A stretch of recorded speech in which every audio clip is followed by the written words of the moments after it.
Hello, this is Deborah Yao with Black Education TV. I'm going to be reading to you a comment left by Brown Guy 7113. I thought it was an awesome comment and worth mentioning, okay? It says this. It says, it's just like the garden that Sister Deborah is cultivating. We must weed out the ones who are hateful towards their own kinsmen, cut them out of our garden of unity. As you may know, weeds will overtake the vegetables or fruit that grow and flourish in a garden.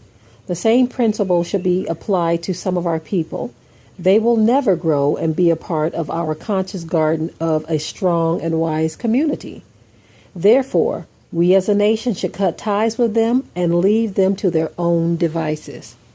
Now, this comment was left under one of my recent videos, and I thought it was just so noteworthy because it is very true that we have got to get to the point where those of our people who are growing up as weeds among us, choking out the life of the good that is supposed to grow through us, we got to cut them out, de-weed our spiritual garden.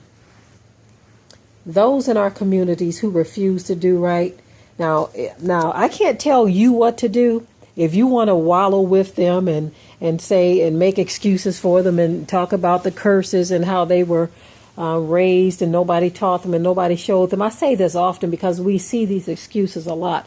If that's what you want to do, if you feel your mission is to continue to try to browbeat them with truth until they come around, you do that. Okay? Notice Yahusha never did that. He never browbeat anyone with the truth. He said if you go into a city and you drop the truth on someone, you lay it at their door and they don't receive it, it says shake the dust off your feet and keep it moving. That's where I am, family. And that's where I suggest many of us should be, because we struggle so long trying to get people to do right. And they sometimes pull you down or backwards. We don't have time for that. We have got to do, as this brother stated in this comment, is do some cultivating.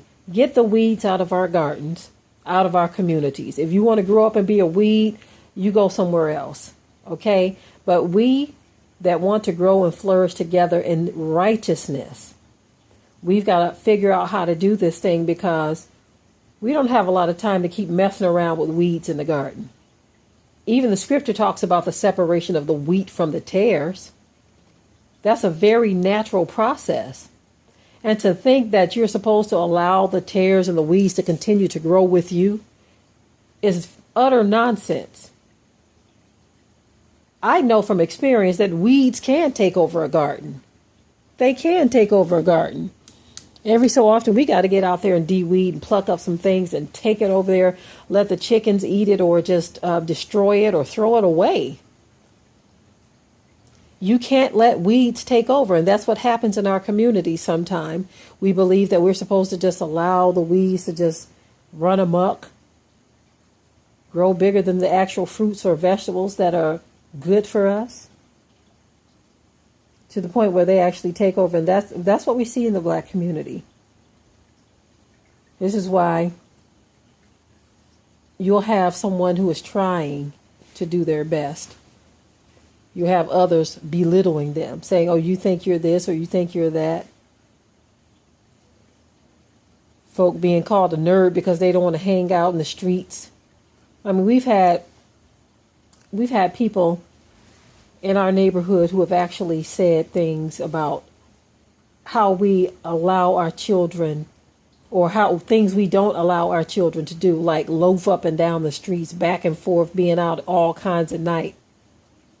We've had people say, let them kids go out and play. It's like our children do play. They just don't run up and down the streets like yours. To me, that's not playing. Just because you can run up and down the street and hang out with kids who are getting into all kinds of things. Just because you don't consider riding your bike or fishing, playing volleyball with your family, going to the park, doing certain things, riding your scooters, just because you don't consider those things fun.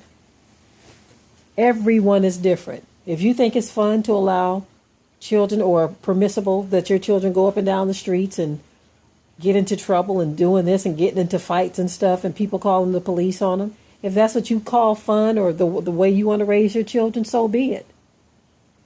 But just because my children like to paint or draw or play the piano or the guitar, it doesn't make them nerds. It doesn't make them any less than any other child because they don't want to do certain things or we don't allow them to run up and down the street.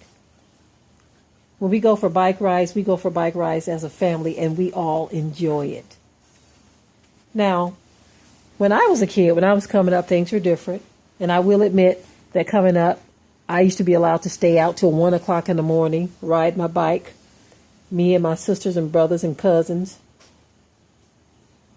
I remember 1 o'clock at night, we would be just all in the neighborhood, nighttime, dark time, riding our bikes, not just on our block, but around the block.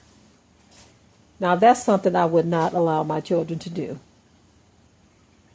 Now, if you allow your children to do that, again, that's on you.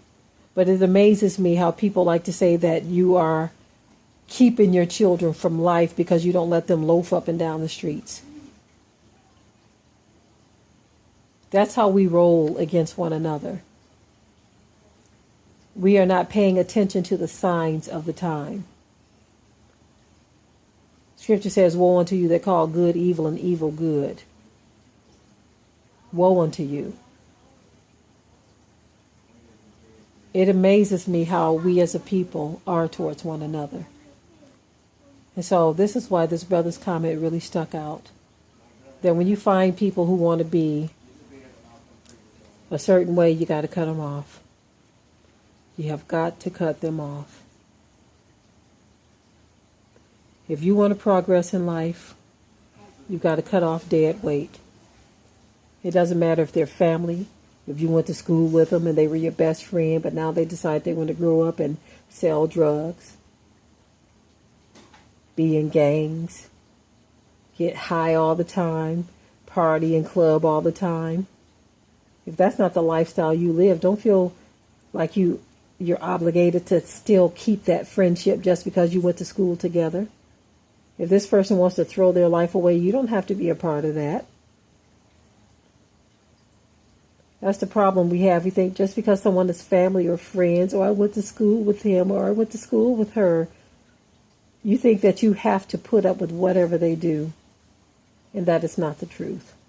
As for me and my house, we will serve Yah. That's how we're going to roll. And I totally agree, 100%. There used to be a time that I felt like we really got to work with them. That ain't what the scripture says. What you owe people is to pray for them. But when they want to live opposite of what the word says, what fellowship have light with darkness? That's what the scripture says. What fellowship have light with darkness? If you have someone in your family that wants to walk in darkness, you're not obligated to walk in it with them. Cut them loose. Cut them off. You can try to pray that they come and find their way back to the light, but if they don't want to, let them go. It's that simple. Because we have to forge ahead, family. We have lots and lots of work to do, lots of preparation, and we have to fortify at this point. Strengthen that which remains. Those of us of the remnant who want to be and do the right thing, we have to fortify. And those who don't want to do the right thing, like the brother said, leave them to their own devices. And with that, I will say shalom.